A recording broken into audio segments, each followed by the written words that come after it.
दिवाली जैसे ही नज़दीक आ रही है, दिमाग में काफ़ी सारे अलग अलग व्यंजन क्या क्या बनाना है इसकी लिस्ट तैयार करनी शुरू कर दी होगी आपने। और सबसे गजब की बात यह है कि हर घर में आपको चकली ज़रूर मिल जाएगी। और चकली भी बहुत ही अलग अलग तरीके की बनाई जाती है, अलग अलग इंग्रेडिएंट से बनाई जाती है। तो मैं यहाँ पर बनाने वाली हूँ मैदे की चकली।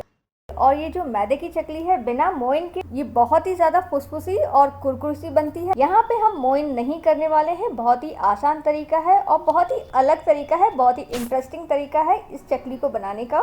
इसके लिए आपको देखना पड़ेगा किस तरह से मैदे की चकली बनाई जाती है बिना मोइन किए।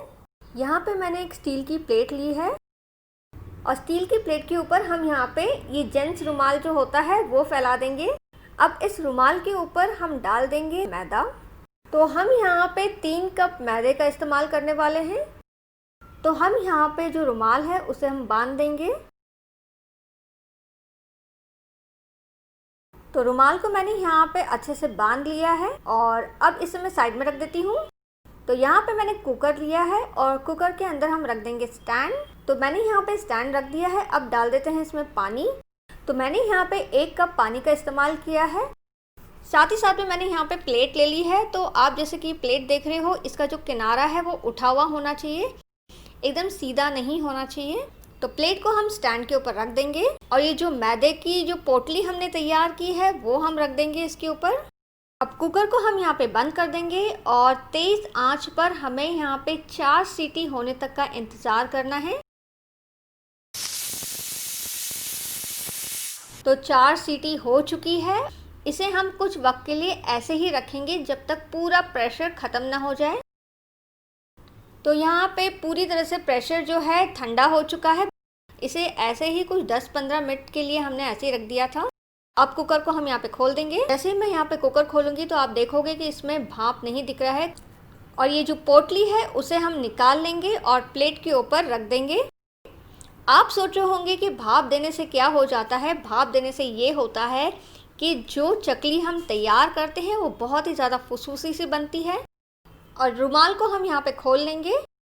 और इसमें जो ख़ास बात है कि ये मैदा जो है वो गीला नहीं हुआ है, बस ये अच्छे से स्टीम हुआ है, लेकिन इसमें नमी बहुत ज़्यादा नहीं आई है। तो ऐसा ही होना चाहिए। तो ये हल्का सा कड़क हो चुका है। तो अब हम यहाँ पे इसे काट लेंगे। यहाँ पे मैं इसके छोटे छोटे पीसेस काट रही हूँ। तो देखिए ये जो पीस है किस तरह से लग रहा है, ऐसा लगेगा जैसे कोई चौक होता है उस तरह का दिख रहा है ये। तो हमने यहाँ पे इसे काट तो लिया है। तो अब मैं थोड़े से गहरे बर्तन में इसे निकाल लूँगी।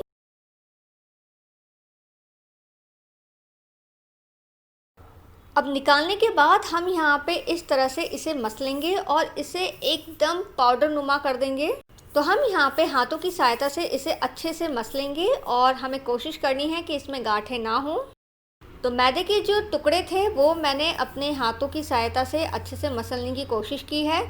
और थोड़े बहुत अगर गुठलियाँ रह गई होगी तो इस वजह से हम क्या करेंगे, ये जो छन्नी है बहुत ही बारीक छन्नी है जो कि मैदे की छन्नी होती है उसका इस्तेमाल करने वाले हैं।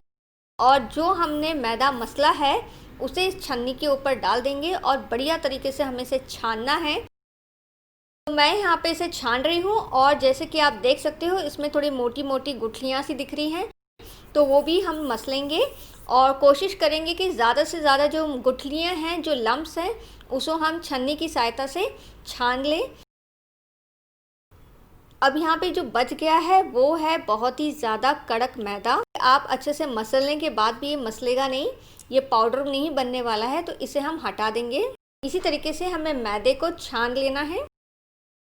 तो देखिए बढ़िया तरीके से ये फाइन सा मैदा हो चुका है, बहुत ही मुलायम सा है। जो मैदा आप फ्रिज से निकालते हो या डब्बे में रखते हो वो मैदा और इस मैदे में बहुत ज़्यादा फ़र्क है। ये बहुत ही ज़्यादा हल्का हो चुका है और ये बहुत ही बढ़िया तरीके से आटा बन चुका है, बहुत ही फुसफुसा सा है। अब इसमें हम डाल देंगे 1.5 टेबलस्पून सफ़ेद तिल और साथ ही साथ में इसमें हम डालेंगे 1 टेबलस्पून लाल मिर्च पाउडर। ये तीखी लाल मिर्च पाउडर है। अब डाल देंगे इसके अंदर नमक, और नमक थोड़ा सा हल्का ही होना चाहिए, बहुत ज़्यादा नहीं होना चाहिए। तो अंदाज़े के हिसाब से आप डालिए। तो मैं यहाँ पे करीबन 1 टेबलस्पून डालूँगी नमक। अब यहाँ पे सभी चीज़ों को हम मिला लेंगे।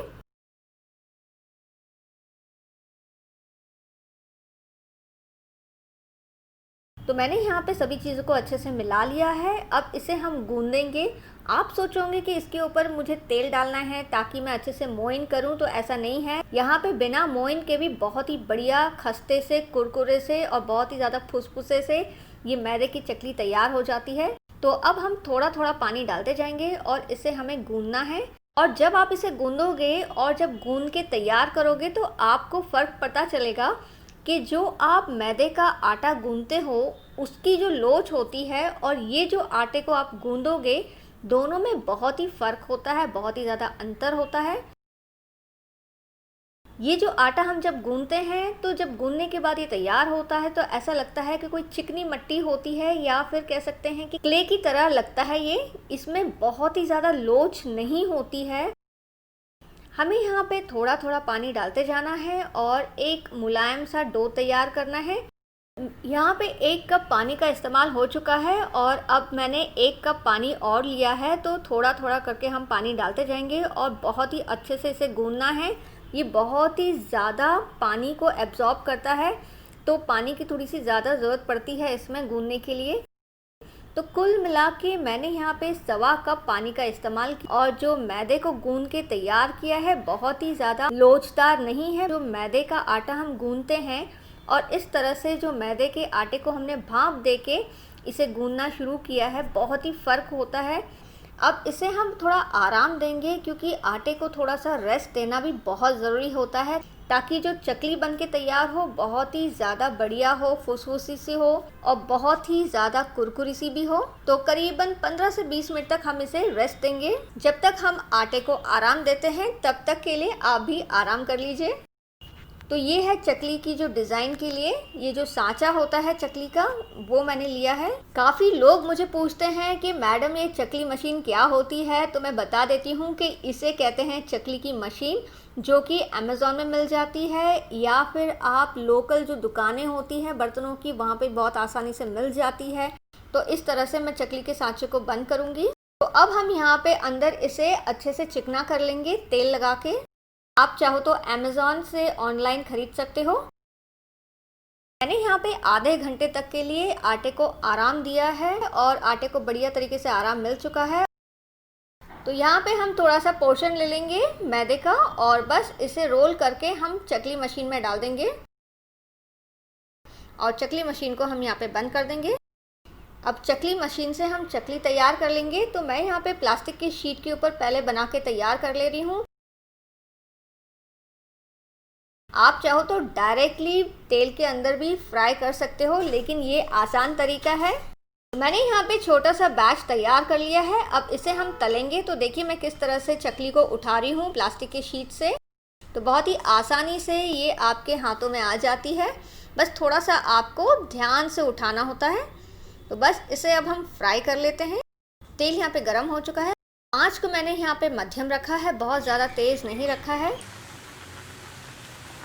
एक बात का ध्यान रखिए कि बहुत ज़्यादा तेज़ नहीं होना चाहिए गैस, या तेल बहुत ज़्यादा गर्म नहीं होना चाहिए, नहीं तो ये जल्दी से जलना शुरू हो जाती है, साथ ही साथ में कच्ची भी रह जाती है। तो ये बहुत ही बढ़िया सी गर्मा गर्म और फुसफुसी सी चकली तैयार हो चुकी है। हमने यहाँ पे बिना मोइन के ही इसे तैयार किया है और इसका जो रंग देख रहे हो बहुत ही सुंदर सा आया है, बहुत ही सुनहरी सा है। तो इसे अब हम प्लेट पर निकाल लेते हैं और इसी तरीके से बाकी की भी जो चकलियाँ हैं तैयार कर लेंगे, पहले प्लास्टिक की शीट के ऊपर और उसके बाद हम तलेंगे इसे फटाफट। हमें यहाँ पे छोटे छोटे बैच तैयार करने हैं चकली के।